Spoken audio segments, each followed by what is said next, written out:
Buenos días a todos. En nombre de la MITI les agradecemos que nos acompañen más en un jueves de webinar. El tema del día de hoy son los 15 temas en la agenda del CEO para el sector financiero.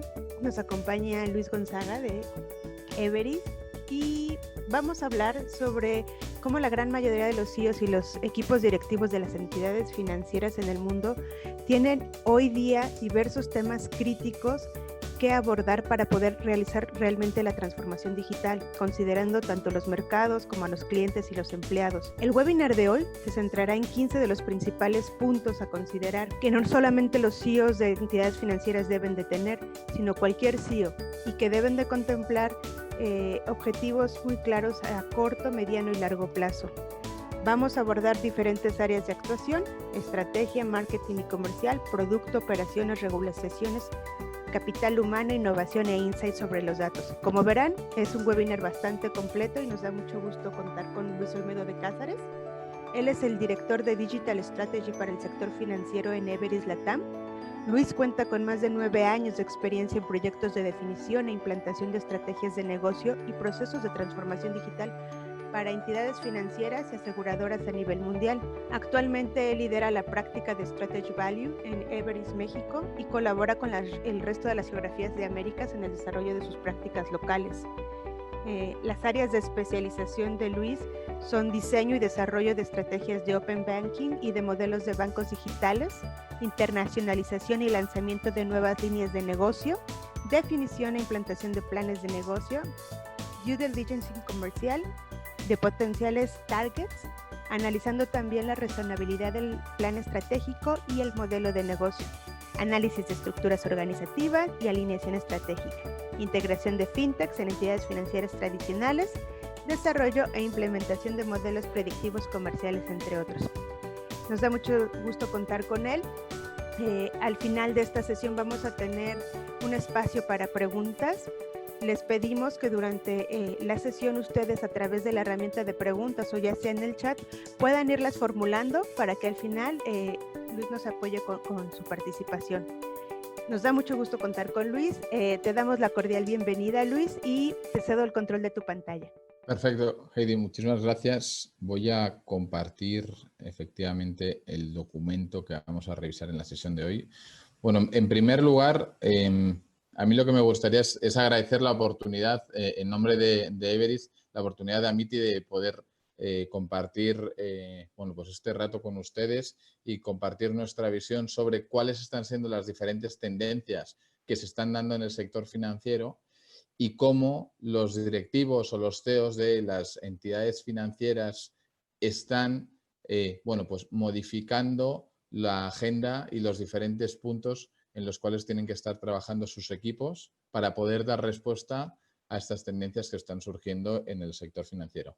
Yo, antes de empezar, una reflexión que a mí me gusta hacer desde que ha sucedido el tema de la contingencia es si la aceleración, o por así decirlo, si la digitalización ya era importante antes de que surgiera el COVID, ahora mismo la aceleración que ha supuesto la aparición del COVID en términos de digitalización forzosa de la relación con el cliente, y no solo con el cliente, sino también la relación con el empleado, esto hace que sea absolutamente obligatorio que las entidades financieras que quieran efectivamente pues, tener un posicionamiento importante en el mercado, trabajen en diferentes ámbitos de digitalización que les permita dar respuesta a estas exigencias de sus clientes, insisto, y también de sus empleados, que esta parte verán que también desde Everis creemos que es una de las partes importantes, ¿no? Y sin más dilación, entrando en detalle sobre lo que es la presentación que queremos compartir hoy con ustedes y los diferentes puntos que nos gustaría revisar. Bueno, una primera reflexión que es, bueno, cómo los clientes efectivamente y los consumidores han trasladado su presencia y su conversación a estos medios digitales, estos entornos digitales, y ahora es responsabilidad de las entidades financieras y de las empresas en términos generales ir a esos canales y modificar todos los procesos que tradicionalmente pues a lo mejor se estaban dando más en un mundo físico, ¿no? Entrando en el detalle de qué es lo que vamos a revisar hoy, vamos a, en primer lugar, revisar lo que son las tendencias, como les decía, las tendencias desde el punto de vista de customer centric, las tendencias también desde el punto de vista de vanguardia tecnológica, cuáles son, bueno, pues nuevas tecnologías que están surgiendo y que se están empezando a adaptar las diferentes players del mercado y están empezando a montar bien modelos de negocio o bien modelos operativos en torno a estas tecnologías. Otro de los puntos también importantes es el tema de la regulación y de la seguridad. Bueno, pues, ¿qué les voy a contar ahora mismo en sector financiero con la ley FinTech, con la ley de Open Banking, si miramos el reflejo de Europa y todas las implicaciones que está teniendo el Open Banking en Europa? Bueno, pues efectivamente tenemos por delante un entorno que gracias a esta tipología de normativas va a hacer que el modelo de negocio o que el mercado del sector financiero se mueva mucho, ¿no? El siguiente de los puntos importantes que también revisaremos será el punto de la competencia y finalmente entraremos en la parte de la agenda del CEO y en los ámbitos de enfoque que entendemos que los directivos deben tener. Pasando al primer bloque y pensando en mundo clientes, ¿cuáles son las tendencias, las 8 tendencias que desde Everis identificamos que están surgiendo o que están, bueno, pues sucediendo en el mercado financiero en torno a los clientes? Lo primero de ello, que es curioso, es la parte de bueno, los clientes entienden que algunos productos financieros deben ser, no sé si gratuitos, pero casi gratuitos, ¿no? Muchos de ellos lo que entienden es que como han aparecido nuevos players que les están proveyendo de servicios financieros básicos a un coste muy reducido, no entienden por qué sus bancos tradicionales pues les están cobrando, bueno, pues por otros costos, ¿no? Y al final aquí lo que nos encontramos es un grupo de nuevos jugadores. De hecho, yo diría que son 3 grupos en total. Un grupo de nuevos jugadores que son entidades que han entrado en el sector financiero a ofrecer productos financieros y que su negocio no es el financiero, su negocio es otro, sino que los productos financieros los utilizan pues bien para la captación de datos o bien para mejorar la experiencia del cliente pues en un marketplace digital, etcétera. Entonces, ellos no buscan un rédito financiero del servicio que están dando, sino que lo que buscan es, por ejemplo, controlar ellos la experiencia de cliente, ¿no? Y esto es muy importante.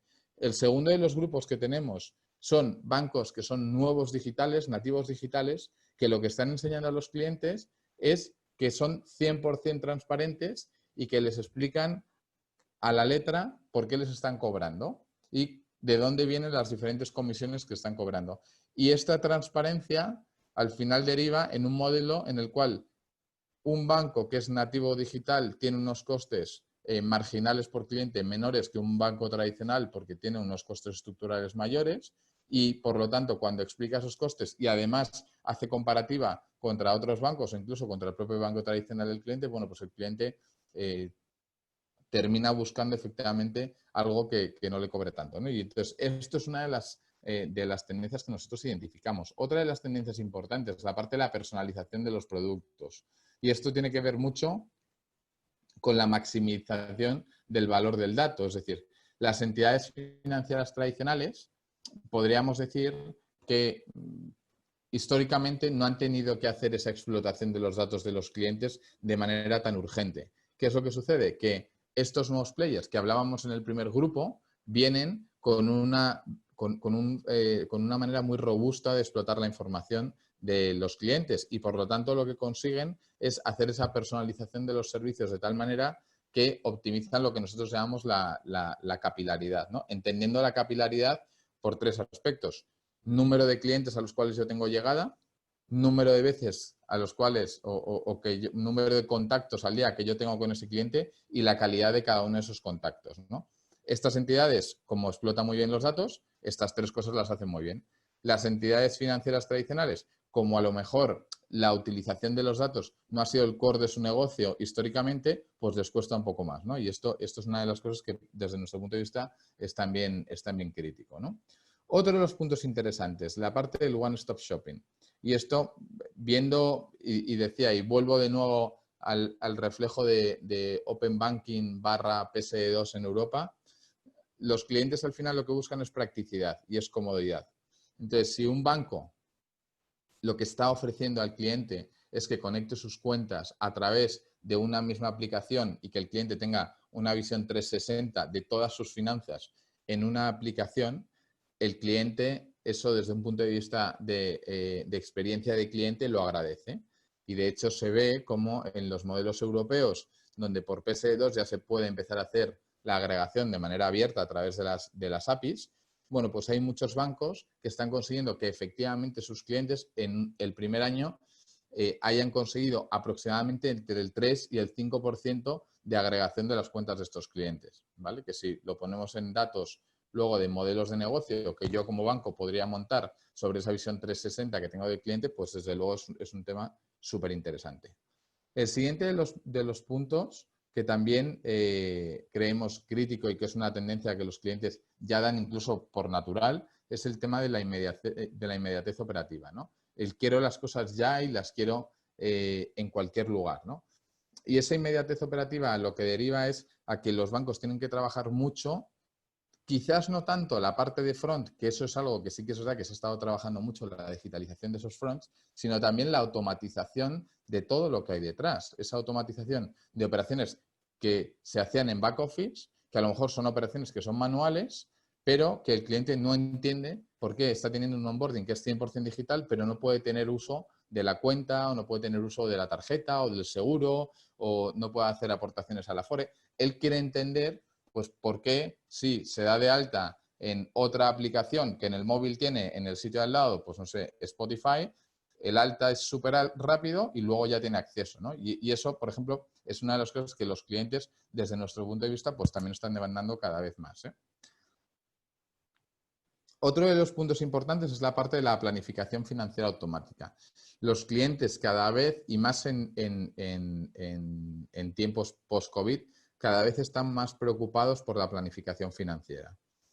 Y lo que estamos identificando es que existen diferentes entidades en el mercado que están poniendo mucho foco en esto y que lo que están haciendo es, a través de modelos relativamente sencillos de automatización de inversiones, están consiguiendo que el cliente incremente esa planificación.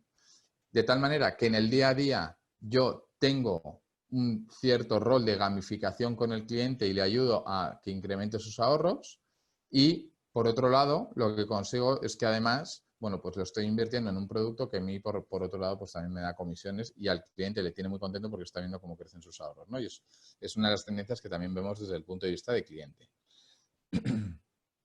La sexta tendencia que identificamos es todo lo que tiene que ver, y me voy un segundo al mundo de empresas, y de nuevo, importancia COVID en medio, todo lo que tiene que ver con la digitalización de los modelos de cliente-empresa, ¿no?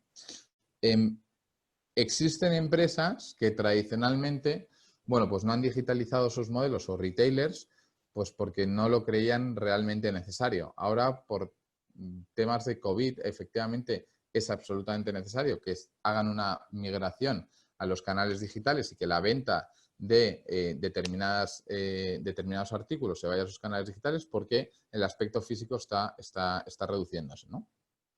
En este contexto, varios players del mercado lo que están haciendo es proponer a sus empresas un proceso de digitalización, de tal manera que, bueno, ahí ponemos el ejemplo de Shopify, no sé si lo conocen, pero Shopify al final es una plataforma que es muy sencilla en la cual tú puedes hacer tu e-commerce y tú lo que puedes hacer es ir subiendo tus productos y puedes ir cargando tus productos y a partir de ahí pues publicas tu web y ya tienes directamente el acceso a la venta online, ¿no? Entonces, estamos viendo que hay este tipo de tendencias y que además esas tendencias luego llevan por detrás una capa muy interesante que tiene que ver con temas de soluciones de distribución. Es decir, muchas fintechs que están surgiendo, o algunas de las fintechs que están surgiendo, buscan no solo la digitalización de esa capa del negocio, sino además también darle una capa al cliente retailer de no te preocupes por la distribución de tu producto y por la logística, que yo me encargo de ella.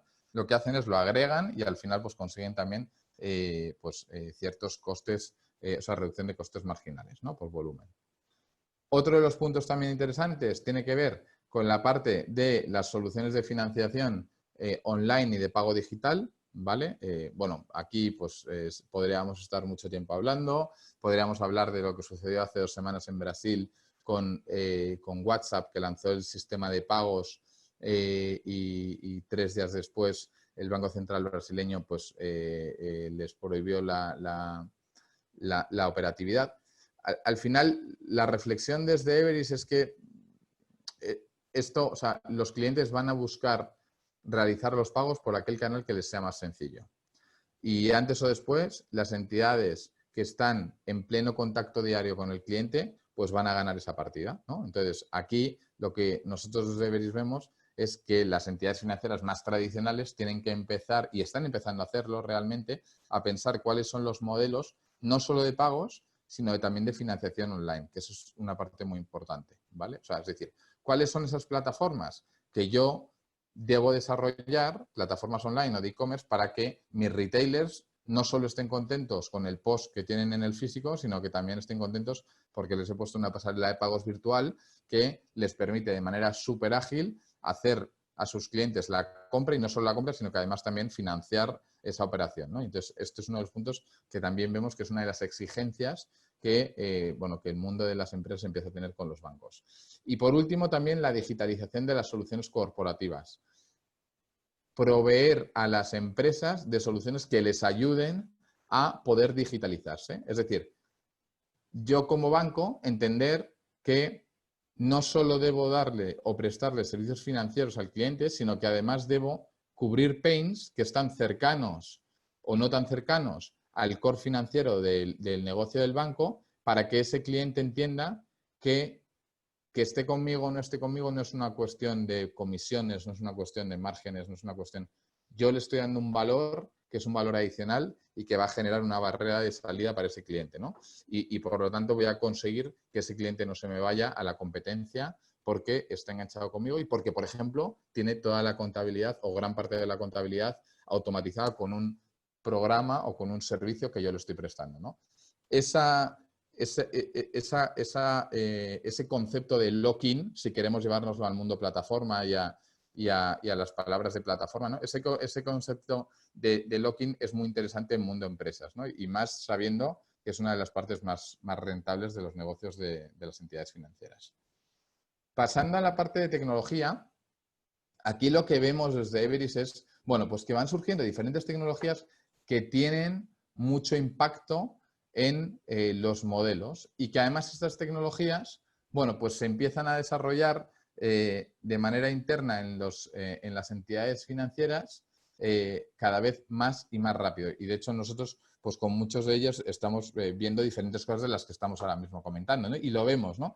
Cómo incluso el propio COVID ha acelerado esta necesidad de digitalización de todos los procesos, ¿no? Asistentes conversacionales, por ejemplo. Todo lo que tiene que ver con la automatización y la gestión, de alguna manera, del incremento de las llamadas que se ha originado por temas de COVID, es una realidad que las entidades financieras en México están trabajando a día de hoy y que tienen que seguir trabajándola, porque al final lo que sucede es que si yo consigo utilizar esta herramienta o esta tecnología, consigo, si lo hago bien, no solo una eficiencia en costes, sino también una mejora en la experiencia del cliente, ¿vale? Porque aquí hay la creencia de que es que los clientes siempre quieren hablar con una persona, ¿no? Y depende de cuál sea la solución alternativa que le estemos pintando a ese cliente. Y depende si con esa solución alternativa estamos cubriendo los drivers de decisión que ese cliente tiene. Si necesita una seguridad en una respuesta, pues a lo mejor lo que puedo hacer es, después de haberle tratado por un asistente conversacional, le puedo enviar un formulario, no un formulario, sino una notificación con la explicación exacta de todo lo que se ha hablado. Y eso seguramente al cliente le dé más tranquilidad que estar hablando con una persona, porque no va a tener ningún sustento físico, ¿no? El siguiente de los puntos también importante, la parte del cloud, por supuesto. Ya no solo, y de hecho también lo estamos viendo, porque haya entidades que lo que están haciendo es directamente, lo hablaba antes, ¿no? Las nativas digitales que directamente nacen en cloud, muchas de ellas, sino porque es que además estamos viendo que muchos de nuestros clientes nos solicitan y lo piden, y muchas de las entidades financieras del mercado lo están haciendo, ese cambio al cloud, ¿vale? Para conseguir, pues de nuevo, eficiencias y mayor agilidad en los diferentes procesos operativos que tienen, ¿no?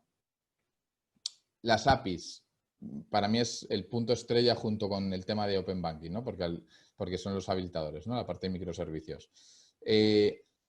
Yo en cada uno de los foros que tengo siempre lo digo, yo he vivido en Europa toda la transformación de Open Banking, de PSD2, ahora lo estoy viviendo en Américas y poniendo foco, por ejemplo, en Brasil, que ahí ya salió la normativa, está más madura, es una revolución. Y es una revolución en la cual las entidades financieras tienen que estar preparadas, ¿no?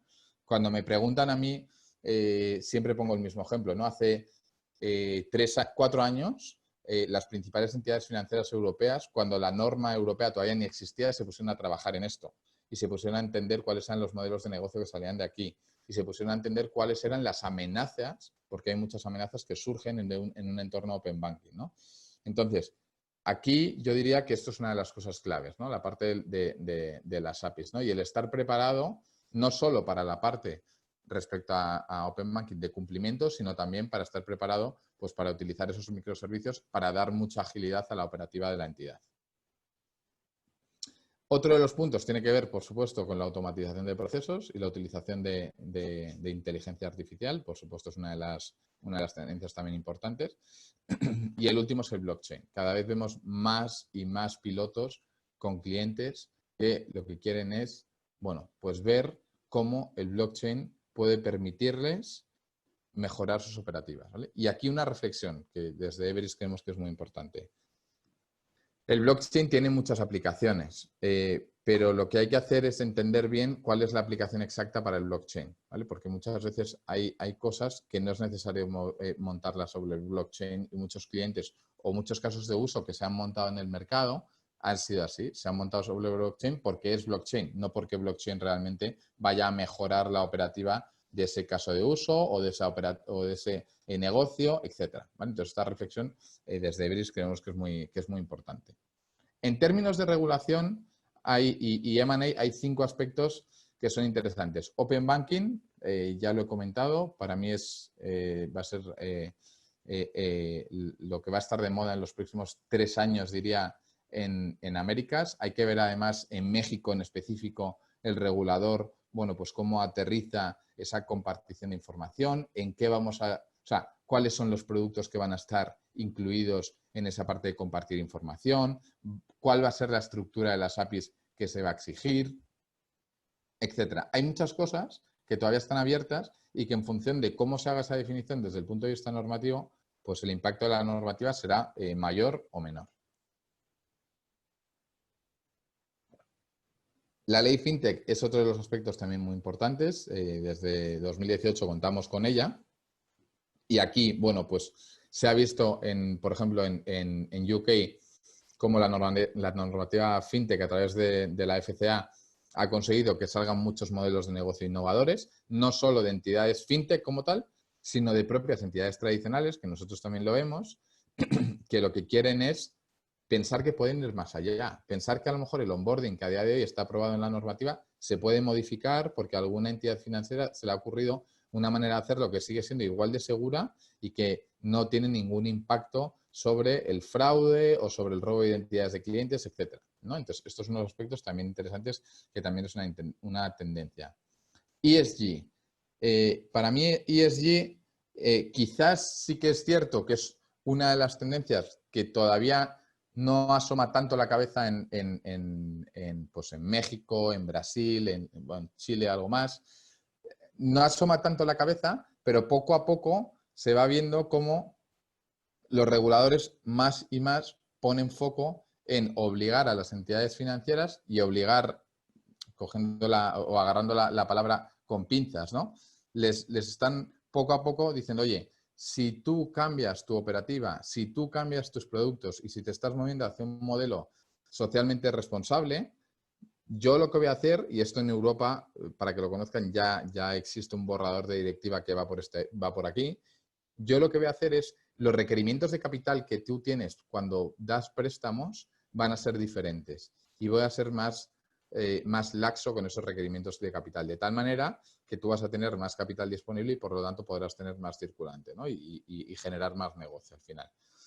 Entonces, es uno de los aspectos que desde nuestro punto de vista se debe tener un ojo ahí, es una de las cosas que es importante y que poco a poco va a ir madurando, ¿no? Otro de los puntos, la parte de integraciones. La parte de integraciones de bancos por temas de presión de márgenes es algo que se va a ver en el mercado, además se va a ver acelerado pues, por todo lo que está sucediendo con el COVID y al final lo que va a suceder es que pequeñas entidades o grandes entidades se coman a pequeñas entidades para, bueno, pues generar esas eficiencias de coste y poder seguir dando al cliente unos servicios realmente adecuados y a unos costes reales. Y la parte también súper importante de la integración de fintechs e insurtechs, ¿vale? Es decir, integración de nuevos modelos de entidades / negocio que están surgiendo en el mercado, que para las entidades tradicionales son grandes soluciones. Y viendo esto como desde una integración que puede ser una propia compra hasta acuerdos de white label. En Europa, por ejemplo, ahora los acuerdos de white label, bueno, el año pasado tuvieron un crecimiento muy grande y se ve como en diferentes países de América, en Brasil, por ejemplo, en México, por ejemplo, empieza a haber ya acercamientos. Sí que es cierto que quizás el mercado fintech e insurtech en determinados países, en determinadas geografías de Américas, bueno, pues no está tan maduro, ¿no? Pero se empieza a ver cómo crece y cómo el movimiento está empezando a subir, ¿no? Y yo aquí siempre pongo el ejemplo de, bueno, pues los grandes, como puede ser un Nubank, el cómo se está moviendo a diferentes países, como puede ser un Rappi, que a lo mejor no originalmente se puede ver como financiero, pero realmente ahora se está empezando a meter en temas financieros. Entonces ahí hay diferentes puntos, ¿no? Tema de competencia. ¿Cuáles son los puntos que nosotros identificamos? Está la parte de la polinización cruzada, es decir, entidades, como decía antes, que no vienen, y ahí tenemos el ejemplo de Rappi que comentaba, no vienen de mercado financiero, pero que están empezando a introducirse en este mercado financiero para ofrecer productos aprovechando toda la capilaridad que tienen.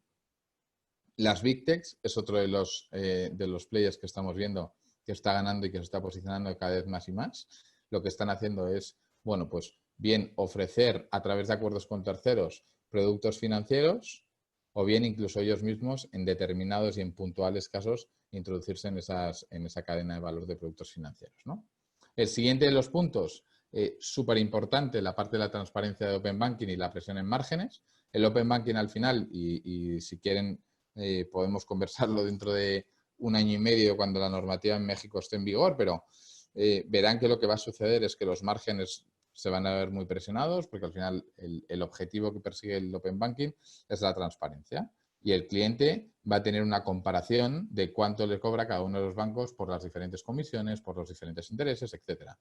Y el problema, que para el cliente no es ningún problema, pero para las entidades financieras puede llegar a ser un problema, es que si tú como entidad financiera no te mueves rápido y no montas un proceso de agregación de esa información para poder tener esa información sobre la transferencia del Open Banking y cuánto están cobrando a un cliente o cuánto no le están cobrando a un cliente, lo que te va a suceder es que tus competidores te roben aquellos clientes que sean más rentables y tú te vas a quedar con clientes que son poco rentables y eso al final va a tener un impacto muy fuerte en lo que es la cuenta de pérdidas y ganancias de las entidades.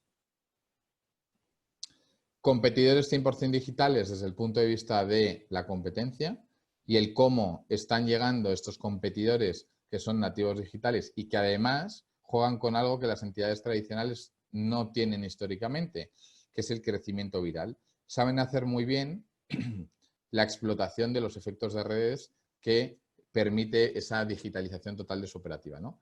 Y saben utilizar muy bien a sus clientes como fuerzas de ventas, que para mí esto es una de las claves, ¿no? Saben generar prescriptores de marca porque les permiten, a través del servicio que les dan, les generan un wow y ese wow al final permite que ese cliente quiera ofrecer ese producto a sus contactos de la red. Y poco a poco lo que va haciendo es, va generando un crecimiento totalmente viral que permite crecimientos como por ejemplo los de Nubank con captaciones de 45.000 clientes al día, ¿no? Que son unas captaciones de clientes espectaculares. Entonces es uno de los beneficios que ellos tienen. Luego la parte de la desintermediación en pagos también es importante y aquí se puede ver desintermediación en pagos pues porque aparecen nuevos players que se meten en esa capa de valor que hablaba yo anteriormente de pagos online, ¿vale? Es decir, en e-commerce aparecen plataformas que ellos llegan a los retailers y se ponen en esa capa, bien porque los propios retailers montan sus propias plataformas, ¿vale? Y esto también es muy interesante, no sé si lo conocen, pero en lo que es la normativa Open Banking, es cierto que en México no se espera que esto vaya a salir por ahora, habrá que ver en qué termina la reflexión del regulador, pero en países europeos, en Brasil, por ejemplo, la normativa de Open Banking habla de compartir, la obligación de compartir información, que eso es un servicio, y hay otro servicio que tiene que ver con la iniciación de pagos. Con la iniciación de pagos desde el punto de vista de que se puede conectar cualquier tercero que obviamente cumpla con unos requisitos, pero se puede conectar cualquier tercero en nombre del cliente a un banco y solicitarle al banco que haga una transferencia a otro banco. De tal manera que en Europa, por ejemplo, lo que está sucediendo es que grandes retailers lo que están diciendo es, oye, en lugar de pagar la tasa de descuento que yo estoy pagando a las diferentes o a las diferentes modalidades de adquirencia de los bancos, lo que hago es me monto, esto se llama en Europa un PSP, me monto un iniciador de pagos y ese iniciador de pagos lo que hace es va lanzando órdenes de transferencia a los diferentes bancos, de tal manera que la tasa de descuento desaparece. Entonces, si esto lo llevamos a volumen, el ahorro que un retailer grande que tenga un volumen de ventas considerable puede tener es muy alto y por eso le sale rentable, bueno, pues montar estos modelos de pagos, ¿no? De hecho, algunos bancos están pensando en montar incluso ellos mismos estos modelos de pagos en marca blanca y vendérselas a sus retailers, entendiendo que ya la parte de las tasas de descuento, pues a lo mejor está un poco más complicada, bueno, pues lograrla por la parte de las tarjetas. Y luego está también, por último, la parte de la mutualización de los costes, ¿no? Esto es pensar cuáles son costes no core que diferentes entidades pueden centralizar en una entidad única en el mercado. Pues pongo un ejemplo, un onboarding centralizado que permita, por ejemplo, disponer de todos los datos de las empresas, de tal manera que cuando una empresa se vaya a dar de alta, el banco X lo único que tiene que hacer es conectarse a ese sede central de información, si queremos llamarlo así, y jalar los datos que tiene ahí almacenados, ¿no? Son modelos que también están surgiendo y son cosas que desde Everest creemos que también es interesante. Pasando a la parte de la agenda del CEO, queremos compartir con ustedes, como decíamos, bueno, pues cuáles son los 15 puntos o los 15 ámbitos en los cuales creemos que los CEOs ahora mismo, habiendo visto estas tendencias, pues están centrados y deben estar centrados, ¿no? Lo primero, Open Banking. Para mí tiene que ser el punto de partida porque es lo que va a cambiar y lo que está cambiando los mercados. Y entendiendo ese Open Banking desde la parte de un ecosistema abierto de colaboración en el cual yo puedo generar negocio o puedo mejorar mi operativa. Es decir, yo a través de microservicios o de APIs puedo integrar operativas de terceros en mi operativa y así eficientar mis operativas. Lo que también puedo hacer es una operativa muy buena que yo tenga, que sé que lo hago muy bien, lo que puedo hacer es externalizarla y la monetizo, que ya existen casos. Y luego, en términos de modelo de negocio, yo lo que puedo hacer es empezar a ofrecer productos de terceros o incluso empezar a ofrecer mis productos a través de terceros, ¿no? Entonces, son reflexiones que se están acelerando ahora mismo y que además el que primero se posicione en determinados modelos de Open Banking, pues por ejemplo la agregación de cuentas, etcétera, pues va a tener mucho que ganar porque va a ser el dueño de la información del mercado, ¿no? Otro de los puntos importantes es la parte de los players digitales. Es pensar qué es lo que debo hacer yo como una entidad financiera tradicional versus los diferentes players digitales que están surgiendo en el mercado. ¿Y cuál debe ser mi reacción? ¿Debo a lo mejor empezar poco a poco con una solución de pagos que poco a poco la voy migrando a un banco digital porque voy metiendo capas de productos? ¿Debo, por el contrario, lanzar directamente un speedboat, un banco 100% digital y empezar a captar clientes por ese banco 100% digital? ¿Debo poco a poco, desde mi mundo tradicional, ir lanzando productos digitales? Esa reflexión es muy importante porque la realidad es que estos bancos 100% digitales están captando mucha cuota de mercado y esa cuota de mercado la captan, como decía antes, pues gracias a que tienen una estructura de costes muy liviana y gracias a que se mueven muy rápido, ¿no? Y que consiguen sacar productos financieros y dar respuesta a los clientes muy rápido. Y eso en las entidades tradicionales pues cuesta un poco más, ¿vale? Y se puede decir que es por tamaño o, bueno, pues puede haber mil razones, ¿no? Pero es importante hacer esa reflexión y entender que el mercado cada vez cambia más rápido y que yo, como entidad financiera, tengo que darle servicios a mis clientes cada vez de manera más rápida, ¿no? El siguiente de los puntos tiene que ver con la estrategia de microsegmentos. Está muy relacionado con lo que hablábamos antes de la personalización, ¿no? Si yo sé que hay diferentes segmentos en el mercado, que tienen diferentes necesidades, lo que tendré que hacer es, mi oferta comercial la tendré que segmentar estos microsegmentos o la tendré que particularizar para estos segmentos. Esto es, por ejemplo, un segmento específico para ancianos, donde yo lanzo productos específicos para ancianos, donde incluso el propio look and feel de la app puede ser diferente. Para jóvenes exactamente lo mismo. Yo lanzo directamente pues algo específico para ellos. Incluso, y esto es una reflexión que se está viendo como en México y en otras entidades, y en otros países está sucediendo, cómo intento bancarizar a aquellos clientes que no están bancarizados. Bien, porque, y esto es una reflexión, yo utilizo mi capilaridad que tengo, o bien porque llego a un acuerdo con terceros, véase una telco, a través del cual hacemos una joint venture para empezar a captar clientes, ¿no? Y esto es una de las reflexiones que también vemos que, bueno, pues poco a poco va surgiendo en las agendas y en las reflexiones de los directivos. Y luego lo que hablábamos antes de los servicios de pagos digitales y préstamos de consumo en el punto de venta, ¿no? Este es uno de los puntos que antes comentábamos y que decíamos que es crítico desde el punto de vista de que tienen que estar preparados para lo que los retailers están pidiendo cada vez más, que es que quieren tener una solución que permita que la compra sea invisible para el cliente, que el momento del pago casi el cliente ni se entere de que está pagando. Incluso si eso nos lo llevamos no solo al momento del pago, sino al momento de la financiación de esa operación, mejor todavía, ¿no? Entonces aquí, por ejemplo, una de las cosas que nosotros vemos que se está empezando a mover en varias entidades es todo lo que tiene que ver con el scoring a no clientes, porque claro, en el modelo de adquirencia que yo le estoy prestando a un retailer, puede haber clientes que yo conozca y puede haber clientes que no conozca, pero sobre los clientes que no conozca, los retailers no quieren, o sea, relativamente no les importa que tú no les conozcas. Ellos lo que quieren es que la compra vaya rápido, ¿no? Porque lo que quieren es convertir ese lead. Entonces, ahí sí que estamos viendo que surgen, bueno, pues muchas oportunidades para montar soluciones que efectivamente agilicen ese proceso de compra del cliente. El siguiente de los puntos tiene que ver con los modelos de negocio sobre datos. Entonces, aquí,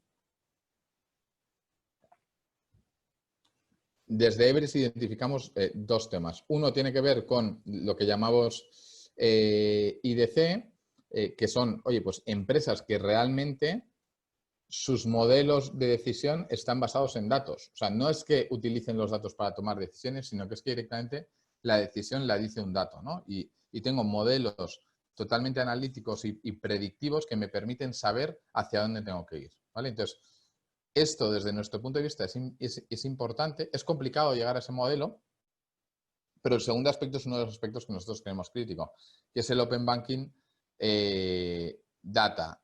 ¿Qué queremos decir con esto? Lo que hablamos al principio del Open Banking desde un punto de vista de estrategia es importante, pero también es súper importante entender el valor del dato y lo que yo puedo sacar a los datos que los clientes tienen en otros sitios, ¿vale? Y no solo haciendo la parte de productos financieros, haciendo también la parte y la reflexión sobre productos no financieros, sabiendo que yo puedo originar productos no financieros y puedo comercializar productos no financieros porque tengo una visión 360 de cuál es el comportamiento de un cliente en el mercado y, por lo tanto, lo que puedo hacer es, pues, voy a poner un ejemplo, puedo venderle una tarjeta, por ejemplo, de una gasolinera X de, no sé, me lo invento, 500 pesos y en lugar de 500 pesos el cliente paga 450 y yo al final lo que llevo es, me llevo una comisión de esa marca de carburantes o, bueno, o de suministros de luz o lo que sea, ¿vale? O sea, ahí hay muchos datos y ahí hay mucha información muy valiosa en esa agregación de la posición de los clientes. El siguiente de los puntos, temas de marketing y comercial. 4 puntos importantes, disculpen.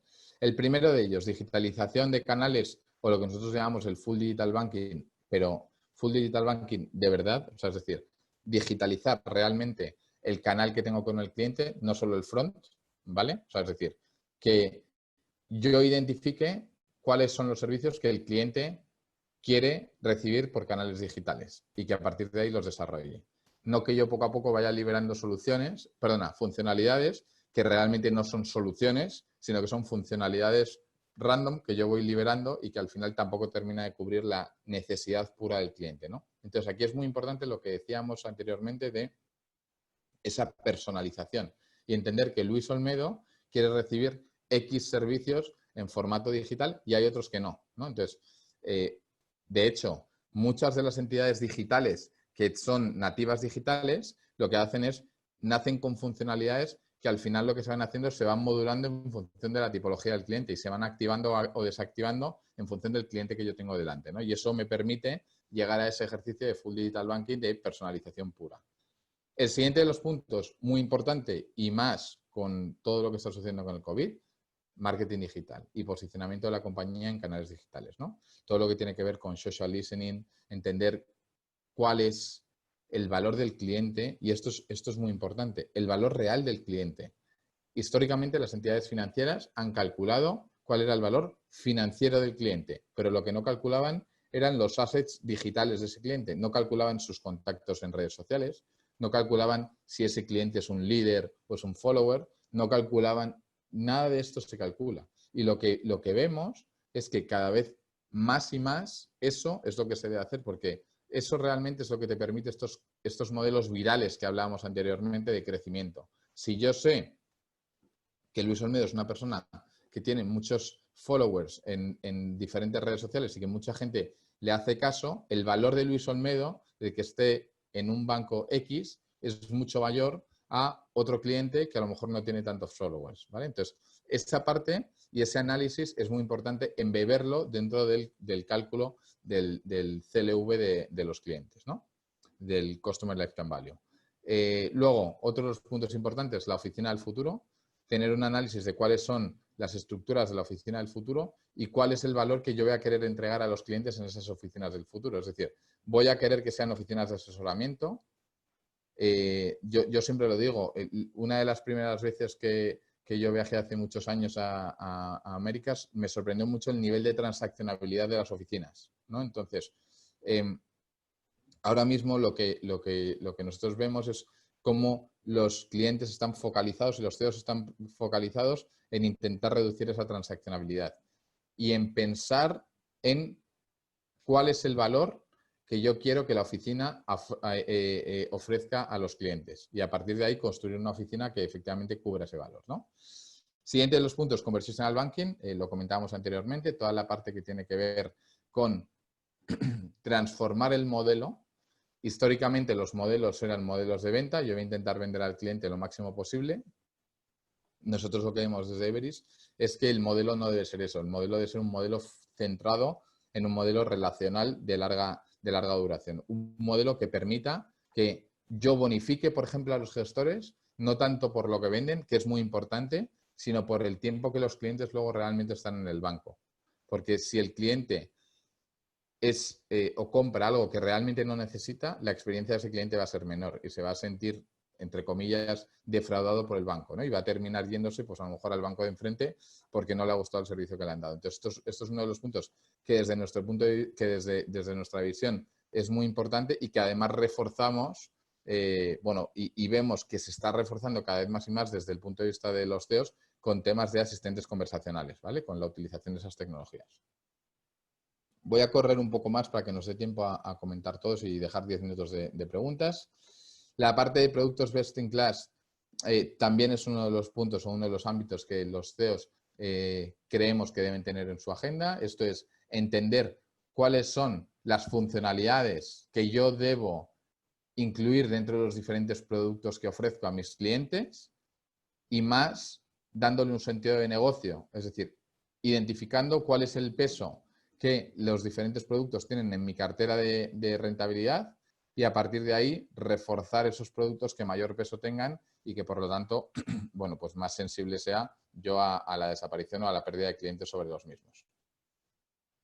Innovación es uno de los puntos interesantes, ya lo decía antes con la parte de las fintechs, lo he comentado, todo lo que tiene que ver con, oye, pensar cómo puedo potenciar la parte de la innovación. Y muchas veces nos sentamos con entidades tradicionales y nos dicen, no, yo ya tengo un departamento de innovación. A mí no me hace falta yo lo estoy haciendo bien, ¿no? Y luego realmente lo que sucede en muchas ocasiones es que efectivamente lo que es la captación de la información se está haciendo muy bien, pero lo que es la explotación interna de esa información, pues quizás pues tiene aspectos que se podrían mejorar, ¿no? Y entonces, en ese sentido, lo que hemos visto es que los CEOs se están preocupando cada vez más y más porque los movimientos que se hagan en terreno fintech o en terreno insurtech sean movimientos que luego generen valor. Y eso supone pues, que hay que tener muy bien analizado pues el tercero con el que se quiere llegar a un acuerdo, hay que tener muy bien establecido cuál es ese modelo de acuerdo que se va a llevar a cabo, cuál va a ser ese modelo de integración de la operativa o del negocio que ese tercero me está trayendo, etcétera, ¿no? Y esto es porque las grandes entidades pues tienen una manera de trabajar diferente a lo que tienen las fintechs. Entonces, o estructuras muy bien ese caparazón o lo que sucede es que al final el valor propio de la fintech te lo terminas se termina metiendo dentro de la entidad tradicional y termina diluyéndose, ¿no? y perdiendo ahí parte de lo que aporta. La parte de recursos humanos es súper importante, por supuesto, la parte de Agile y tener entidades líquidas o estructuras líquidas que permitan acelerar toda la transformación de la compañía y, por supuesto, y más por temas de COVID, el tema del futuro del trabajo.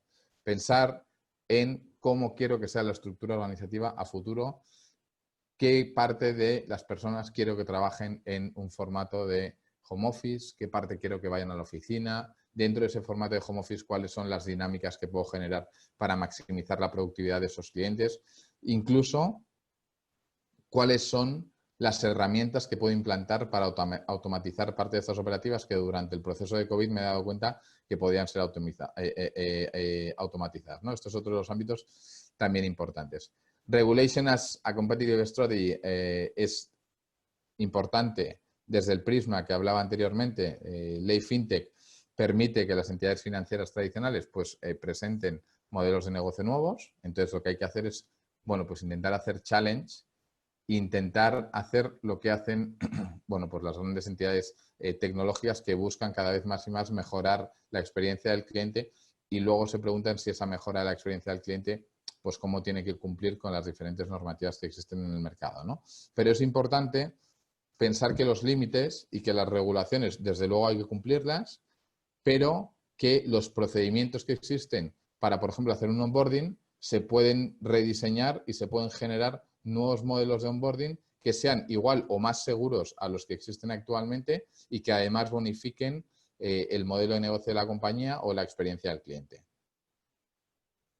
Y por último, por supuesto, y este siempre tiene que estar porque es el que pues permite que efectivamente todos los modelos funcionen correctamente, es la parte de operaciones. Es uno de los aspectos críticos que los CEOs sí o sí tienen que tener sobre la mesa y más pensando en modelos híbridos, pensando cada vez más y más en la integración de automatizaciones en los diferentes procesos end-to-end de los bancos, ¿no? Y el cómo yo como entidad financiera no solo me focalizo en la digitalización del front, sino que también trabajo en todo lo que es la automatización y la industrialización, si queremos llamarlo así, de la parte del back para que pues todo el proceso esté 100% optimizado, ¿no? Hasta aquí la parte de la revisión. Entonces aquí, Heidi, te cedo la palabra para la parte de las dudas, si te parece.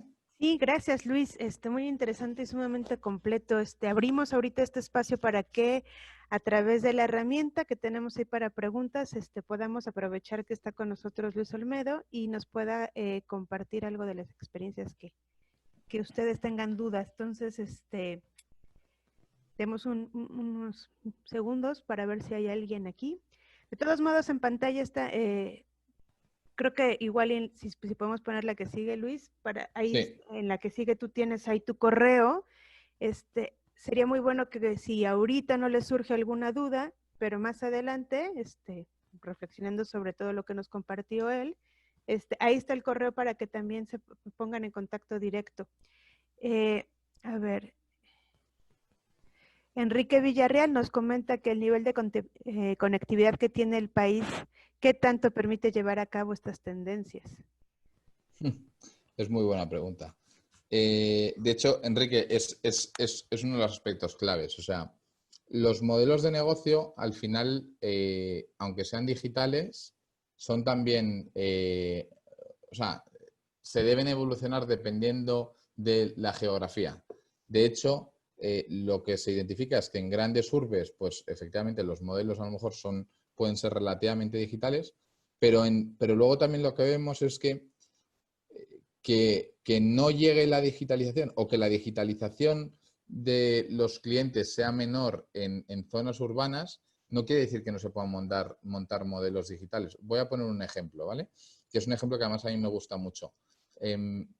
Todo lo que tiene que ver con la utilización de los TPVs, de los POS, en zonas rurales para montar sobre esos TPVs diferentes modelos de negocio, ¿vale? Entonces, por ejemplo, yo lo que puedo hacer a través de esos POS, si una tiendita tiene un POS, yo esa tiendita la puedo convertir en un agente financiero. Y esa tiendita lo que puedo hacer es poco a poco ir ayudando a los vecinos de un pueblo a que digitalicen sus finanzas, ¿vale? Porque, y aquí es uno de los aspectos críticos que, si os acordáis, antes hablaba yo, cuando he hablado de la parte de la bancarización, he puesto un ejemplo que es el tema de las telcos, ¿no? Y el cómo desde nuestro punto de vista, las telcos en este modelo pueden jugar un papel muy importante porque ellas tienen más capilaridad que lo que puede tener a día de hoy una entidad financiera. Y entonces, hay zonas rurales donde a lo mejor pues no vas a tener nunca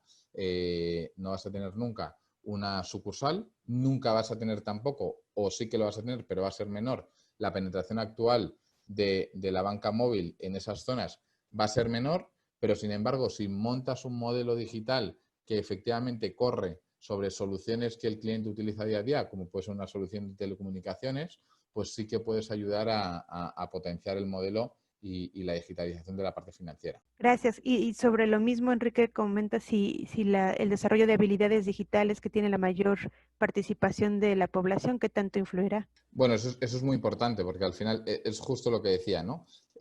Tú tienes dos variables. Tienes una variable que tiene que ver con la utilización de hábitos digitales, si queremos llamarlo así, hábitos de consumo digitales, y otra variable que tiene que ver con la propia bancarización. La parte de hábitos de consumo digitales, no sé si conocen el caso de M-Pesa, pero M-Pesa, por ejemplo, es uno de los casos de éxito de África, de métodos de pago, y se montó sobre los antiguos teléfonos que no eran smartphones, y lo que hacían era mandaban saldo de cuenta a cuenta y era una cosa que funcionaba súper bien, ¿no? Entonces, de nuevo, yo creo que al final aquí la reflexión que se debe hacer es cuál es el público sobre el cual yo quiero montar un producto financiero o un servicio financiero, y a partir de ahí pensar en el journey de ese cliente y cómo en ese journey del cliente, en las diferentes interacciones que el cliente tenga día a día, pues yo le puedo empezar a ayudar en la digitalización de los productos. Gracias.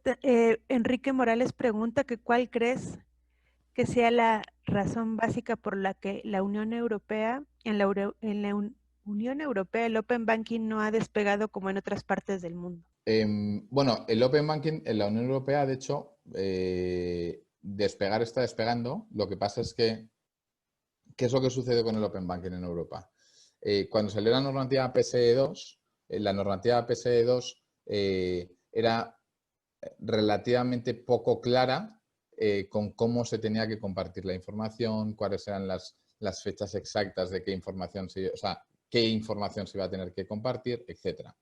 Lo que sucedió es que las entidades financieras europeas hicieron bastante lobby y la normativa tuvo diferentes retrasos, ¿vale? Pero, sin embargo, una vez que la normativa ha entrado en vigor, todos los bancos en los diferentes países están cumpliendo con lo que es Open Banking. Y los grandes bancos, yo diría que Tier 1 y algunos Tier 2 que pueden ser frontrunners, lo que están haciendo es montar modelos de negocio súper interesantes sobre Open Banking. Pues yo siempre pongo el mismo ejemplo. No sé, el ejemplo, por ejemplo, de BBVA, lo que tiene lanzado en el mercado, no sé si tuvieron oportunidad de verlo, sino yo se lo recomiendo, que busquen un anuncio que lanzó BBVA cuando empezó el Open Banking hace un año y medio en España, que lo que hacía era proponer a los clientes en un anuncio en televisión que salió en prime time, proponer a los clientes que agregasen todas sus cuentas financieras. Y en el propio anuncio salía durante más tiempo logos de otras entidades que del propio BBVA, ¿no? Y gracias a eso, los volúmenes de agregación que han tenido son volúmenes pues, para un año, y comparándolo con mercados más maduros, como es el mercado americano, que la parte de agregación de cuentas, no tanto por Open Banking, sino por otros modelos, llevan varios años utilizándola, ha sido bastante buena. O sea, quiero decir, el despegue está ahora mismo sucediendo, y lo que ha sucedido es que hubo pues un tema puro y duro de indefinición normativa. Además, las transposiciones de los países por cómo funciona la normativa europea, primero sale la directiva y luego los países tienen que transponer, bueno, pues también supuso un dolor de muelas, ¿no? Que ese dolor de muelas es el que ahora mismo estamos viendo en México, y nos estamos encontrando en México, que ahora el regulador tiene la tarea, que no es una tarea menor y es complicada, de poner en detalle pues toda la información que se quiere compartir, el cómo se quiere compartir, cómo van a ser los protocolos de seguridad, cómo voy a tener que dar KO o voy a tener que dar OK a el compartir datos si yo soy una entidad financiera, etcétera, ¿no? Entonces, todo ese proceso no es nada sencillo de establecer. Francisco Martín también pregunta si los operadores como Prosa tienen a democratizarse o desaparecer gracias al Open Banking, y por otros operadores como Clip y Setle, por ejemplo. Pues mira, es muy buena pregunta. Los operadores como Prosa, yo voy a poner un ejemplo, que de hecho esto les recomiendo que lo busquen. Si nos fijamos en cómo funcionaba, cómo era el logo de Mastercard hace 4 años, el logo de Mastercard, la C de card la tenía en mayúsculas. El logo de Mastercard a día de hoy, la C la tiene en minúscula. ¿Por qué es esto? Porque igual que Visa, y de hecho hace unas semanas hubo una compra de una empresa de Open Banking muy fuerte por parte de Mastercard, creo recordar, o de Visa, no recuerdo, siempre ahí dudo, pero hace unos años Mastercard se dio cuenta que efectivamente el modelo de las tarjetas se podía ver hasta cierto punto canibalizado por la parte de Open Banking. Y lo que hicieron fue, como los modelos de Open Banking que yo hablaba antes de pagos corren sobre transferencias y no corren sobre tarjetas, compraron los procesadores de transferencias de diferentes países. Y de hecho compraron Vocalink, que es uno de los mayores procesadores de transferencias del mundo. Y ahora el nuevo movimiento que han hecho ha sido comprar una empresa que se dedica a desarrollar APIs de Open Banking, ¿vale? O sea, ellos entienden que el modelo va hacia allá. Otra cosa es que, bueno, pues de una manera o de otra tengas una posición estática o una posición dinámica. Utilizando el caso de Prosa y llevándolo al mundo, me lo llevo, por ejemplo, al caso de España para compartirles. En España lo que sucedió es, estaba la parte de RedSys que procesaba pagos, y RedSys lo que hizo fue todo lo que son las APIs normativas de PSD2, de Open Banking en México, lo que hizo fue centralizarlas y le propuso a los diferentes proveedores del mercado que ellos iban a encargar de ser proveedores de esas APIs y ser los controladores de esas APIs, de tal manera que lo que están haciendo es generar un valor y un negocio también en torno al mundo de las APIs. Perfecto. Guillermo nos comenta que ¿cuándo crees tú que se dará el banderazo de salida en México para la competencia bajo modelos Open Banking? A ver, ahí teóricamente la norma, lo que decía en la ley FinTech, es que iba a haber 2 años. La ley FinTech entró en 2018, en marzo de 2020, si no me falla la memoria, se cumplieron esos 2 años. Hasta ahora lo que tenemos y lo que sí que ha publicado la CNBV y Banxico es la parte de cómo las entidades financieras tradicionales tienen que compartir la información pública de productos, ¿vale? Y eso ya está publicado desde hace aproximadamente, pues una de las 2 circulares salió en marzo, abril, creo recordar, y la otra salió en mayo de este año. Y al final esas circulares lo que establecen es cómo se debe compartir la información, insisto, pública de los productos, es decir, no lo sé, si el banco X tiene una hipoteca y tiene la información de las tasas de interés subidas o colgadas en la web, lo que tienen que hacer es abrir una API para poder compartir esa información, ¿vale? Y eso ya está publicado y eso entra en vigor 1 año después de su publicación, ¿vale? Es decir, dentro de 1 año habrá determinadas entidades financieras que son las que establece la normativa, que ya tendrán que estar con determinadas APIs abiertas. Ahora, ¿qué es lo que falta? Falta la parte interesante, falta la carnita, de verdad, de lo que es la normativa. Y eso no se sabe. Yo lo que les puedo decir es que sabemos que el regulador lo está trabajando, pero no se sabe. Entonces, bueno, es algo que el problema también aquí son los timings. Y voy a poner un ejemplo. En Brasil el timing ha sido súper agresivo, ¿vale? O sea, han dado menos de 9 meses para que las entidades financieras cumplan con la información que tienen que estar compartiendo. Y eso es muy agresivo. Entonces, por eso insisto, lo importante aquí es empezar a trabajar cuanto antes y empezar a trabajar y a analizar pues cuáles son las estructuras de las APIs que, por ejemplo, porque casi todas suelen ser muy parecidas.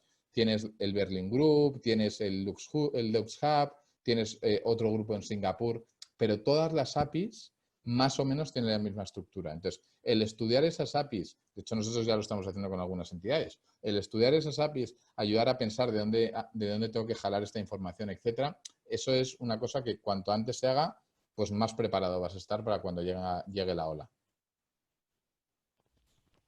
Gracias. Omar García te agradece y felicita por tu espléndida exposición y nos pregunta si el esquema óptimo de digitalización depende de cada una de las empresas y su entorno. ¿Cuál empresa sería un ejemplo a seguir según tu experiencia? Es decir, que contemple todo lo que expusiste, si es que lo hay. A ver, en términos, es que depende, porque depende mucho del segmento al cual te quieras exponer. Pero yo diría que en términos de banca digital, pues hay un gran player internacional que lo hace muy bien, que es BVA, el Bancomer, y que tiene un gran posicionamiento en esa parte. Es uno de los players que a mí me gusta. Luego, existen entidades a nivel más nativas digitales que también lo están haciendo muy bien. Pues en Américas tenemos Nubank, que a mí me gusta mucho cómo lo está haciendo. También tenemos, por ejemplo, en Europa, otro de los players que a mí me gusta mucho también cómo lo está haciendo es Monzo, que también funciona muy bien y tiene muy buena experiencia de usuario y va generando, bueno, pues va generando realmente cierto enamoramiento a los clientes por el cómo se utilizan sus productos. Bank es otro de los players que a mí me gusta porque sacan muchas renovaciones de cómo se tienen que utilizar las funcionalidades, lo explican muy bien, son muy abiertos. Bueno, hay diferentes modelos y no hay nadie que haga todo perfecto, literalmente. De hecho, la reflexión de Open Banking y el punto de partida del Open Banking es eso. El punto de partida del Open Banking es yo no hago todo perfecto y yo voy a tener que colaborar con terceros. Y voy a tener que vivir en un entorno de competition, en el cual colaboraré con mis competidores. Y lo que haremos será intentar ser, pues cada uno, el mejor en determinadas cosas, pero no puedo ser el mejor en todo, porque eso es muy complicado. Gracias. Y con esta última cerramos. Enrique Villarreal pregunta, en la consolidación bancaria que comentaste, ¿qué tanta presencia alcanzarán las Big Tech? Es muy buena pregunta. Yo tengo mi opinión y es que las Big Tech es difícil que entren en el mercado financiero de manera directa. Voy a explicar estas palabras. El mercado financiero es un mercado que está muy regulado, súper regulado. Y al final tiene muchas implicaciones regulatorias. Cuando uno mira en países donde la evolución del Open Banking ha sido mayor, y no estoy hablando de Open Banking normativo, ¿vale? Hablo de Open Banking en términos generales, ese concepto de colaboración que yo decía, ¿no? Hay bancos que no tienen por qué ser los más grandes, que les viene muy bien llegar a un acuerdo con una entidad financiera como una Big Tech. Voy a poner un ejemplo que salió hace 2 semanas y que para mí es un gran ejemplo. Rappi y Banorte, por ejemplo. ¿Vale? Rappi no es una Big Tech, pero tiene una capilaridad bastante interesante. ¿Qué es lo que sucede? Al final, una entidad como una Big Tech o como un Rappi muchas veces no quieren entrar en lo que es la producción del producto. Ellos lo que quieren es monetizar su capilaridad. O lo que quieren, como decía anteriormente, es simplemente generar una capa de valor más para que los clientes estén contentos con lo que están recibiendo. Entonces, en ese contexto, hay muchos modelos que se pueden hacer y que no tienen por qué suponer ninguna fusión entre una Big Tech y un banco. Yo creo que eso es algo que estamos lejos de verlo. Yo no lo veo tan cercano. Pues con esta concluimos. Te agradecemos mucho, Luis, tu presencia, tu participación. La verdad es que fue sumamente enriquecedor conocer estos 15 puntos. Y dejamos ahorita ahí en pantalla tu correo por las preguntas que pudieron quedar fuera. Por favor, se las pueden dirigir directamente. Nosotros les vamos a mandar un correo también con los datos y cualquier acercamiento que quieran tener con nuestro socio Everis, bienvenido. Con gusto lo podrán hacer. Les comentamos también igual rápidamente que nosotros tenemos ya programados unos siguientes webinars para los próximos jueves. Nos quedan 3 en julio. Los invitamos a que se acerquen a nuestra página, a nuestras redes sociales para que conozcan más sobre ello. Y no sin más, pues agradecerles que nos hayan acompañado durante esta sesión. Y Luis, si pudieras darnos ya nada más un mensaje de cierre, te agradecemos mucho. Bueno, yo nada, simplemente agradecer este rato que hemos pasado. Para nosotros es un placer compartir esta información con ustedes. Yo sinceramente creo que estamos en un momento fascinante de cómo va a cambiar el mercado de los servicios financieros, bueno, pues por todo lo que viene por delante y por todo además que se está generando por temas del COVID, ¿no? Y la aceleración digital es una de las cosas que más está cambiando el mercado, ¿no? Entonces, agradecerles una vez más su asistencia y 100% disponible pues, para cualquier duda o consulta que puedan tener. Muchas gracias a todos. Que tengan un muy buen día.